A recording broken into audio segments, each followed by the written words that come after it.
केंद्रीय कर्मचारियों को इस समय 8वें वेतन आयोग का बड़ी बेसब्री से इंतजार है। केंद्र सरकार ने आयोग के गठन को मंजूरी भी दे दी है। इसके लागू होने के बाद केंद्रीय कर्मचारियों को न केवल सैलरी बल्कि पेंशन और भत्तों में भी इजाफा हो जाएगा।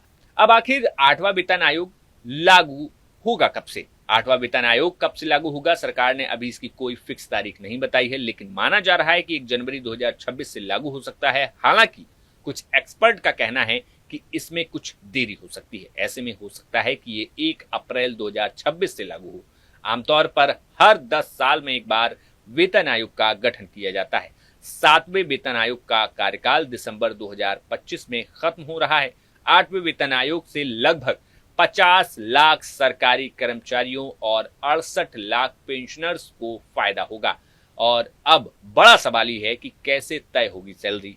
तो बता दें कि 8वां वेतन आयोग लागू होने पर विशेष फिटमेंट फैक्टर के आधार पर केंद्रीय सरकारी कर्मचारियों की सैलरी संशोधित की जाएगी। मान लीजिए कि मौजूदा 7वें वेतन आयोग के तहत वेतन संशोधन के लिए 2.57 का फिटमेंट फैक्टर लागू किया गया था। कुछ मीडिया रिपोर्ट्स के आधार पर सरकार 8वें वेतन आयोग के तहत 1.92 के फैक्टर पर समझौता कर सकती है। वहीं कुछ मीडिया रिपोर्ट्स के मुताबिक सरकार कम से कम 2.86 के हाई फिटमेंट फैक्टर का विकल्प भी चुन सकती है।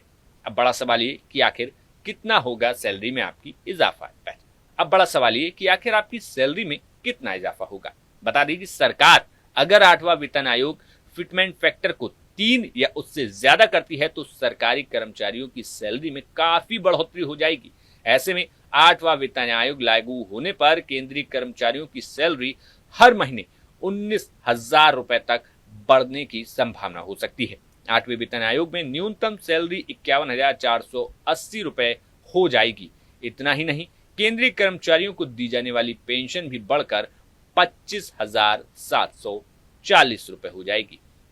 तो ये तो थी जानकारी 8वें वेतन आयोग की, लेकिन साथ ही साथ आपको ईपीएफओ से जुड़ी जानकारी भी बता देते हैं। दरअसल ईपीएफओ ने साल 2025 में अपने सदस्यों के लिए कई बड़े बदलाव किए हैं, जिनका उद्देश्य आसान, डिजिटल, पारदर्शी बनाना है। इसमें मुख्य तौर पर प्रोफाइल अपडेट करना अब आसान हो गया है। इसमें अब अगर आपका यूनिवर्सल अकाउंट यानी कि यूएएन नंबर आधार से लिंक है तो आप अपने नाम, जन्मतिथि, लिंग, राष्ट्रीयता, माता पिता का नाम, वैवाहिक स्थिति, ये सारी जानकारी ऑनलाइन बिना किसी डॉक्यूमेंट के अपडेट कर सकते हैं। हालांकि जिनका यूएएन 1 अक्टूबर 2017 के पहले का है, उन्हें कुछ मामलों में कंपनी की मंजूरी लेनी पड़ सकती है। बता दें कि पीएफ ट्रांसफर की प्रक्रिया में अब तेजी आ सकती है। नौकरी बदलने पर पीएफ ट्रांसफर करना पहले से जटिल और समय लेने वाली एक जो प्रक्रिया थी उसमें आसानी हो सकती है, जिसमें कंपनी की मंजूरी जरूरी होती थी। लेकिन 15 जनवरी 2025 से ईपीएफओ ने इसे आसान कर दिया है। अब आपको बता दें कि आखिर सीपीपीएस यानी कि सेंट्रलाइज्ड पेंशन सिस्टम, इसमें भी कई सारे सुधार किए गए हैं। 1 जनवरी 2025 से ईपीएफओ ने सेंट्रलाइज्ड पेंशन पेमेंट सिस्टम शुरू किया है, जिसके बाद अब पेंशन सीधे किसी भी बैंक खाते में एनपीसीआई प्लेटफॉर्म के जरिए भेजी जाएगी। पहले पेंशन पेमेंट के लिए पेंशन पेमेंट ऑर्डर पीपीओ को एक क्षेत्रीय कार्यालय से दूसरे में ट्रांसफर कराना पड़ता था, जिससे देरी होती थी। अब ये प्रक्रिया खत्म हो गई है। साथ ही नए पीपीओ को यूएएन से लिंक करना अनिवार्य हो जाएगा ताकि पेंशनर्स डिजिटल लाइफ सर्टिफिकेट आसानी से जमा कर सकें।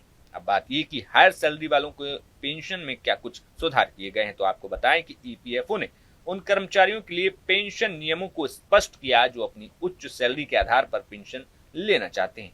अब सभी के लिए एक समान प्रक्रिया अपनाई जाएगी। अगर कर्मचारियों की सैलरी निर्धारित सीमा से ज्यादा है और वे अतिरिक्त अंशदान देते हैं तो वे हायर सैलरी पर पेंशन ले सकते हैं। निजी ट्रस्ट चलाने वाली कंपनियों को भी ईपीएफओ के नियमों का पालन करना होता है। ये नियम पेंशन की राशि बढ़ाने में मदद करेगा। तो ये थी जानकारी ईपीएफओ और 8वें वेतन आयोग से जुड़ी हुई। कैसी लगी आपको ये जानकारी, हमें कमेंट बॉक्स में जरूर बताएं। Bureau report, news nation.